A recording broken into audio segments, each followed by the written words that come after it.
Phil Steele's rankings are out. You may be shocked where he ranked several of the top SEC teams in his rankings. Locked On SEC starts right now. You are Locked On SEC, your daily podcast on the Southeastern Conference. Part of the Locked On Podcast Network, your team every day.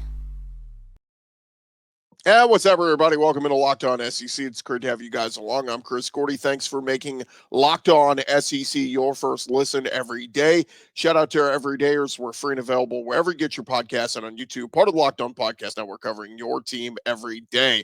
And today's episode is brought to you by Game Time. Download the Game Time app, create an account, use our code Locked On College, and you'll get $20 off your first purchase. All right, let's jump right into it as Phil Steele has put out his 2025 season preview guide. It is out now, and we will run through some of these rankings backwards. We're going to touch on the SEC teams, but coming in on the backstretch of his top rankings, and this is 35 on up, coming in at number 33, the Arkansas Razorbacks. Probably a good spot for Arkansas.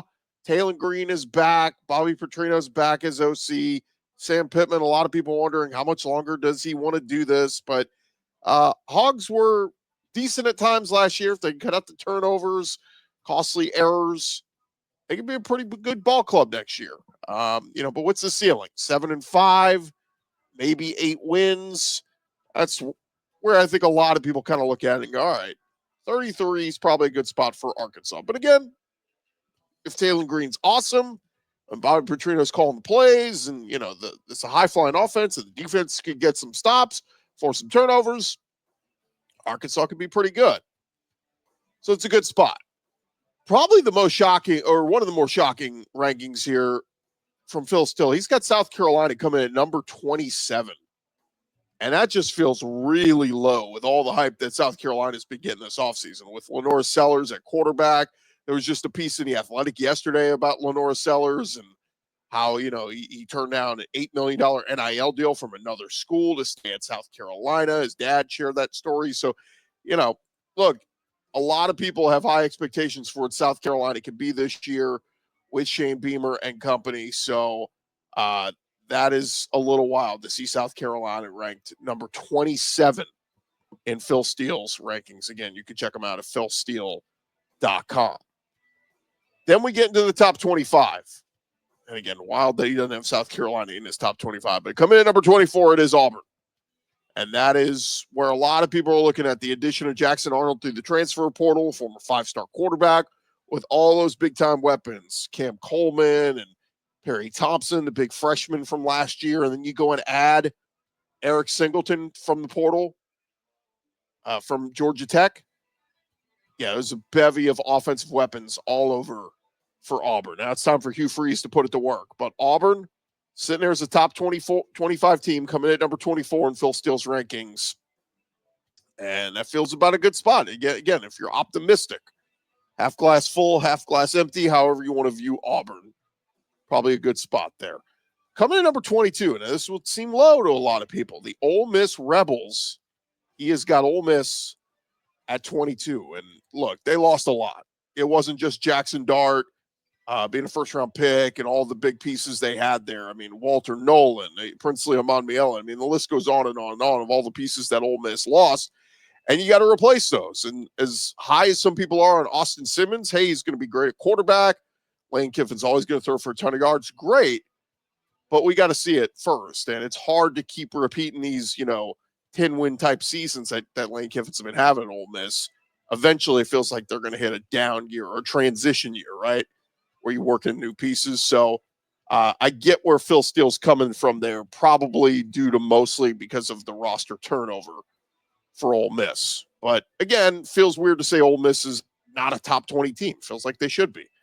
Coming in at number 20, he's got the Tennessee Volunteers. Now, this is largely due to the quarterback turnover, losing Nico Iamaleava and bring in Joey Aguilar. And I think a lot of people are jury is out on what Joey Aguilar is going to be, right? Like, I keep leaning towards Josh Heupel has had great success with quarterbacks everywhere he's been. So let's see what he does with Aguilar, but that offensive line's got to protect. They got to find some consistency in the pass catchers. That was a little inconsistent last year. They've had great success with wide receivers in Josh Heupel's time there, but just a lot of inconsistency with that wide receiving core last year. So, does Aguilar do a better job of that? We shall see. But Tennessee at 20 probably feels about right. Again, more people, I think, would have Tennessee maybe a couple spots higher than that. And then really the most shocking ranking on this list, he has got the LSU Tigers at number 11. And, look, it's not the craziest thing to put LSU at number 11, but almost everybody's got LSU as a top 10 team. A lot of the polls. And a lot of people have been talking themselves into LSU these last couple of weeks on, Garrett Nussmeier, the only 4,000-yard passer back, all the pieces they added through the portal. But Phil Steele takes all that into account. So number 11, probably about right. But it's put up or shut up time for Brian Kelly, right? Like, it's playoff or bust. If they go 9-3 or 8-4, man, you have to wonder if he will ever get over the hump there in Baton Rouge. But number 11 there with Phil Steele. Again, a lot of people thinking LSU is more of a top 10 team, but number 11 is fair. And now we get into the top 10, and let's take a look at what Phil Steele's got in his top 10. He has got the Florida Gators at number 10. Did not think I would be reading a list where the Florida Gators are ranked ahead of LSU and as a top 10 team. Now, I get it. Florida beat LSU in the swamp last year, but this year it flips. Florida's got to go to LSU, and it's early in the season. Again, I'm keeping an eye on that DJ Lagway shoulder. How healthy is he? That's going to be something to watch throughout the season. But it seems to be very high expectations for the Gators. I get it. They finished the season hot last year. But look at that schedule, man. It is still brutally tough for Billy Napier and the Gators. But they've been recruiting well. We'll talk about that a little bit later. Florida Gators rolling in recruiting. How about number 9? They've got the Texas A&M Aggies. Phil Steele always seems to be high on the Aggies every offseason. Phil Steele does. So, again, look, you give credit to Mike Elko. He's got Marcel Reed at quarterback. That whole backfield I love with Levy and Moss back and Amari Daniels and Ruben Owens. I mean, offensive line can run block. They're going to run the football a lot, and they're going to be really good. But Texas A&M at number 9, again, just feels like a little high. They're the opposite of Florida, right? Florida finished the season red hot. A&M finished the season on a dud. What'd they lose? 5 of their last 6? It was pretty ugly. 4 of the last 5, whatever it was. Coming in at number 8, this is another one. Buy low. Oklahoma coming in at number 8 in Phil Steele's rankings. Is this the John Mateer love infatuation? Look, that offense for the Sooners was putrid last season. I get it. They had tons of injuries. But there are a lot of people believing that Ben Arbuckle is going to be a miracle worker on that offense. The combination of him as the OC coming over from Washington State with John Mateer, and they're going to be awesome together. I've read some people saying, I don't know if that's going to translate to the SEC. Right? I mean, sometimes you look at a guy and go, just because you were good at another school, another conference, I don't know if it's going to work here. Blake Shapen threw for a ton of yards at Baylor. He's going to do that at Mississippi State. Diego Pavi obviously translated from New Mexico State. A lot of it has to do with who's calling the plays. So if you believe in Ben Arbuckle, then you believe in John Mateer, and you believe in Oklahoma. But number 8 for Oklahoma seems a little bit high. But that's Phil Steele's rankings. Coming in at number 7, and there's just a ton of SEC teams here. He's got Georgia at number 7. Again, pretty low for what a lot of people are expecting from Georgia. Most people have Georgia as a top 5 team, maybe 6. Phil Steele's got him at number 7. And, a lot of roster turnover, but Kirby Smart has earned the benefit of the doubt that they replenish and there's next man up and they put the next guy out there. But a lot of heat is going to be obviously on the quarterback in Gunnar Stockton. Carson Beck had some really great moments last year. He had some really bad moments too. A lot of those high interception total games. Gunnar Stockton's going to have to take care of the football. And a few people we've talked to that are big Georgia folks have said they believe he will. That he's not going to be the problem this year. They need to figure out, how they're going to balance that run game. Nate Frazier, the true freshman last year, was awesome. They bring over the running back from Illinois to pair with him. They bring in some wide receiver help. Zachariah Branch from USC. So we'll see what Georgia looks like. I think they open with Marshall, so they're not really going to be tested right out of the gates. But, of course, big game against Alabama early in the season. Speaking of Alabama, it's got the Alabama Crimson Tide coming in at number 4. A lot of people are buying in on Alabama and a lot of optimism. My question is, how good is Ty Simpson going to be a quarterback? And can he be better than what Jalen Milroe was last year? That's the big question to me, is like Milroe had his ups and his downs. Ty Simpson's going to have his ups and his downs. And what if the downs cost Bama a game or two? But got to think the defense is going to be pretty strong. I'd like to see them run the football a little bit more. That's just me. But Alabama coming in number 4. Phil Steele also got Texas at number 3, the highest ranked among the SEC teams. Lost a lot to the draft and the graduation, but Sark has recruited well. Some inexperienced guys will need to step up. But, of course, there's the Arch Manning hype that is carrying Texas a lot of this offseason. A lot of people believe Arch is the truth, and he will be that good. And Texas, as a preseason top 3 team, even with all they lost, they think they will just go next man up like Kirby Smart and Georgia typically do. So there you have it. Those are the SEC teams that Phil Steele has ranked highly. Of course, Arkansas, South Carolina, Auburn, Ole Miss, Tennessee, LSU, Florida, Texas A&M, Oklahoma, Georgia, Alabama, and Texas. Notice no Vanderbilt in that mix. Notice no Mizzou in that mix. So keep an eye on what those teams do throughout the season. But in the top 10, he had, like we said, Florida 10, A&M 9, Oklahoma 8, Georgia 7, Clemson 6. That's LSU's week 1 opponent. Ohio State 5. That's Texas's week 1 opponent. Alabama 4, Texas 3. He's got Notre Dame 2, who just played for the championship and lost last year. And Penn State 1. A lot of people are buying into James Franklin, and they think this is the year that Penn State will get over the hump. I'm not buying it. James Franklin's never gotten over the hump since he's been there at Penn State. Good coach, but 10-2 has typically been the best he could do. We'll see as we get into it. By the way, Ryan Grubb speaking on Tide 100.9 a couple days ago and doubling down on the comments he and Kalen DeBoer made in the spring about the quarterback competition, saying Ty Simpson is currently penciled in as the starter. They said that could change. But Kalen DeBoer believes that he is the right guy. Ryan Grubb saying he's the leader right now. We don't really deal in absolutes until we have to.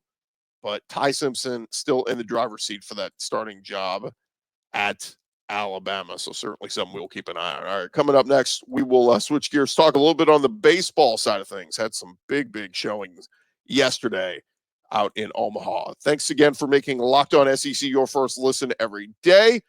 Coming up next, some baseball talk right here. Hey, first, guys, there is nothing like the NBA playoffs. The intensity, the buzzer beaters, the fans losing their absolute minds. It is the kind of atmosphere you got to experience live. And this year's matchup already delivering. If you want in, Game Time makes it fast and easy to get seats. Even for the biggest playoff games, prices on the app actually drop closer to tip-off, and you get killer last-minute deals, panoramic seat views, and no surprise fees. Game Time is a total game changer. If you check out the app right now, you can see the zone deals where they're offering 10% off exclusive zone deals for FIFA Club World Cup matchups.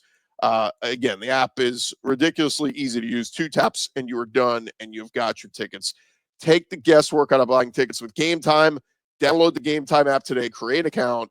If you've never used it before, use our code LOCKEDONCollege. That's going to get you $20 off your first purchase. Terms apply. Again, create an account, redeem our code LOCKEDONCollege, get $20 off. Download the Game Time app today. Last minute tickets, lowest price, guaranteed.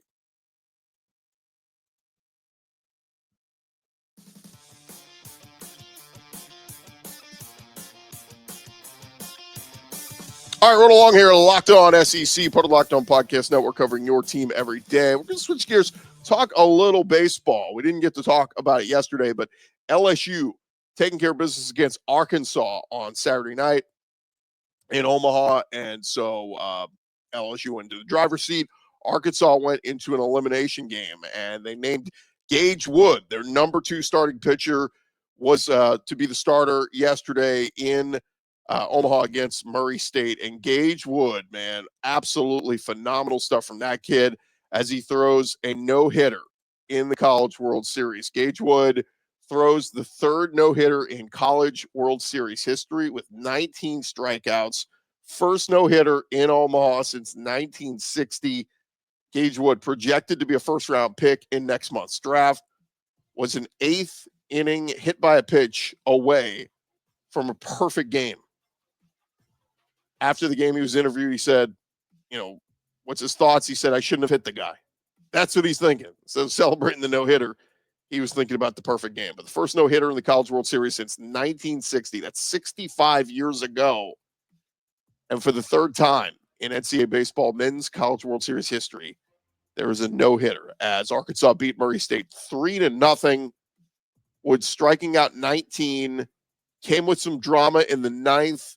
Looked like he hit a guy that went back and reviewed it, said the guy kind of stuck his arm out, and delivered straight gas to finish things off. His next to last pitch hit 98 on the gun.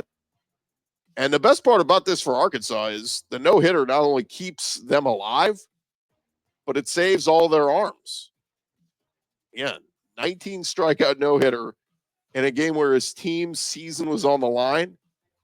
I've seen multiple people say it. It's the greatest pitching performance in college baseball history. And I've seen that from some LSU folks, too, who've seen a lot of games in Omaha. So congrats to Gage Wood. Keeps Arkansas's hopes alive, and Dave Van Horn and Arkansas in the College World Series for the 8th time in his 23 seasons at Fayetteville, but they have not delivered. Came oh so close a handful of years ago to winning it all. So they will keep that going there. But of course, LSU, they're hoping to keep things going as well. And how about Jay Johnson and crew? Doing it on the baseball field, but how about down the street at Rocco's in the Jello Shot Challenge? The bar sent out an updated leaderboard on Monday afternoon. LSU, they set the all-time record in the contest back 2 years ago. They already had an official tally of closing in on 14,000, probably over that by now, but 14,000 Jello shots. Second place in the contest was Murray State. At this time, they brought in a contingent of fans to Omaha. Racers had over 6,600 Jello shots on the board, and Arkansas was in 3rd place with just over 5,000 shots purchased. So, again, we'll be watching what happens on the field in Omaha, but we'll be watching what happens on the big board on the Jello Shot Challenge there in Omaha. One other note here of news that happened yesterday, at least within the conference. This is like the real nerd talk, and this is congrats to Texas. They won this year's Directors Cup, which came down to the 3rd place finish in the football coaches poll. The AP poll had them behind Oregon and a 4th place finish. And apparently by the percentage points, that would have dropped them below USC and Stanford. But because of where they finished 3rd in the coaches poll, Texas wins the Directors Cup. Their 4th Directors Cup in 5 years for top overall athletic department in the country. And I saw somebody said the Directors Cup used the final coaches poll, which is why Texas got 85 points. If the Directors Cup used the final AP poll, Texas would have received 80, and they would have finished 3rd in the standings. But again, congrats to all the Texas athletes, coaches, and staff. Prestigious award. Like I said, I think it's a little bit nerdy, but you want to celebrate that you were great in a lot of different sports. Texas won a national title in both men's swimming and diving and softball this season. Football finished 3rd. Women's basketball, rowing, women's swimming and diving, men's tennis all had high finishes. And Chris Conte deserves a lot of credit, their athletic director, since he took over the Longhorn Athletic Department in 2017. Texas has won 15 national titles in different sports. But, of course, the big one, they're still looking for, the football, and that is the one that everybody cares the most about. All right, when we return here on Locked On SEC, part of Locked On Podcast Network, covering your team every day, we'll get you guys caught up on the latest with recruiting and a lot happening the last couple of days in the conference. We'll do that next.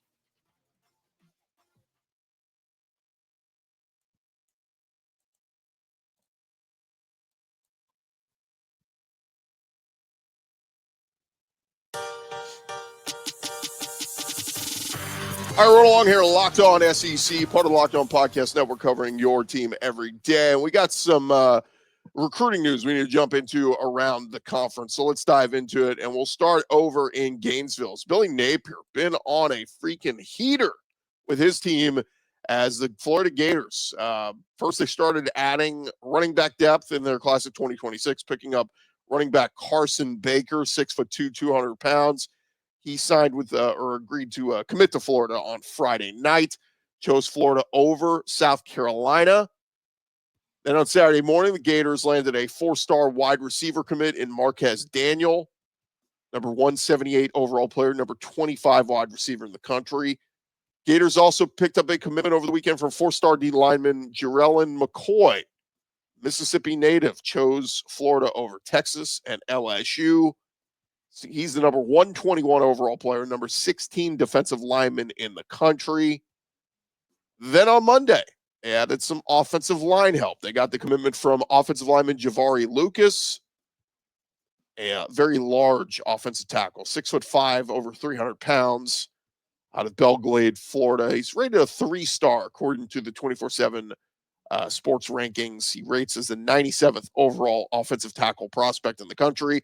And then shortly after that, they picked up fellow lineman Tyler Chikayam, we'll guess, 6'6", 290 pounds. And he's out of the state of Georgia, rated 3-star, the number 45 offensive tackle. So with that, Florida now has 12 commitments in their 2026 recruiting class. If you guys keep up with our recruiting segments with Brian Smith, just a couple of weeks ago, Florida had like 3 guys. Like they had like nobody in this class. And now they're up to 12, which ranks number 23 nationally on the composite. Like I said, Florida got off to a very slow start, but they have been very busy this month of June, spending that money, dollar bills. Billy Napier, get it done over there, Florida. Over Tennessee, picked up a member of their recruiting class for 2026, 3-star safety Luke Thompson. Didn't even receive an offer from Tennessee back in April, but number 48 athlete, number 19 player from the state of Tennessee. And that puts the Vols with 10 commits in the class of 2026, led by 5-star quarterback Faison Brandon. Over at LSU, they beat out Ole Miss for a 4-star tackle out of the state of Mississippi, Emmanuel Tucker, 6'5", 290 pounds, made his commitment on Thursday during a live ceremony on the On3 YouTube page. Brad Davis, LSU's line coach, big reason why they were able to nab him. He's the 10th ranked recruit from the state of Mississippi, the number 17 ranked tackle in the 2026 class. Over at Texas A&M, they picked up a commitment from Houston area athlete Caden Johnson, 6'5", 215 pounds. Been a 2-year starter at quarterback, but he'll join the Aggies as a tight end. Picked A&M over Washington State, Colorado, and others. He's a 3-star recruit, ranked number 150 in the state of Texas, but a lot of people think he is going to up in those rankings throughout this final high school year. Over at Mississippi State, they picked up a 2026 commitment from an offensive tackle, Charles Humphrey, out of Knoxville, Tennessee, 6'7", 291 pounds, rated a 3-star, the number 29 player from the state of Tennessee, the number 80 offensive tackle overall. Always interesting when they live in a town, in an SEC town, and don't go to that school. And then also Georgia, they picked up on Saturday, flipped 4-star corner Caden Harris away from Vanderbilt. Harris is a 2-way player from Brownsville, Tennessee, rated as the number 4 player in the state, the number 76 overall recruit, 6'1", 165 pounds. Georgia also got a commitment from the top-ranked place kickers a couple of days ago in Heron Zurikit. We'll go with that. And then lastly, over at Oklahoma, they added their 4th commitment of the month of June on Monday and pick up an elite running back, 4-star running back Dezephen Walker, Dezephen. We'll roll with that. Walker, 4-star prospect, number 25 overall running back in the country, number 5 player from the state of Missouri in the class of 2026. And one more recruiting note, 5-star athlete Lamar Brown from the state of Louisiana. There was a report that came out earlier this week that said he will no longer visit LSU this weekend. Well, that report got flipped yesterday. Lamar Brown will now take an official visit to LSU this weekend, ranked as the number 1 recruit in the state of Louisiana. So that would be big for LSU to try to add him. So we'll certainly keep an eye on that one. Like I said, if you're a big-time recruit and you live in an SEC town or you live right down the road from an SEC school, that school needs to keep you, needs to get you there. Now, look, sometimes you're a 3-star and, that school may not be interested in you, whatever reason, but you're a 4 or 5-star recruit, you better be, that school better be coming after you hard and trying to get you in there. That's the latest on the recruiting front. The baseball transfer portal is heating up. I'll just pass along a couple names. Garrett Wright, a catcher from Bowling Green, agreed to go to Tennessee. Alex Philpott, a pitcher from Florida, is headed to South Carolina. And a couple days ago, LSU picked up Kansas State infielder Seth Dardar. So I get it. Not a ton of people interested in what's happening in the baseball transfer portal, but figured pass along a couple of those names that have moved around the last couple of days. That's going to do it for this edition of Locked On SEC. Thank you guys for making us your first listen every day. Remember to subscribe and check out for your second listen, our buddy Brian Smith with The Portal Show. Check that out on YouTube or wherever you listen to your podcast. I'm Chris Gordy. This has been Locked On SEC. We'll talk to you guys tomorrow. Come on back and see us. We'll have all some great interviews throughout this week as well, but catch you up on all the latest news going on around the SEC.